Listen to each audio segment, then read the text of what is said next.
Let's talk about a welcome series.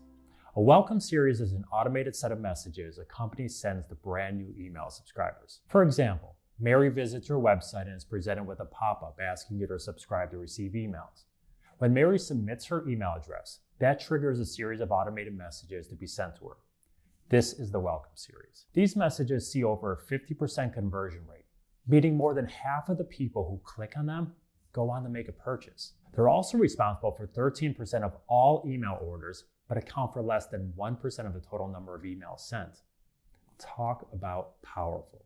With common best practices, these messages inform a subscriber about the brand, such as with the founder story, introduce the brand's social networks, and ask them to manage their preferences. While this is all well and good, it's not practical in today's environment. And more importantly, it limits your sales potential. Now, why is that? Because it ignores the intent of the new subscriber. The most important question you need to ask yourself is, what is the intention of the customer who just signed up? Is it really to learn about your founder's story, your social networks, and to fill out a form about their interest? Likely not.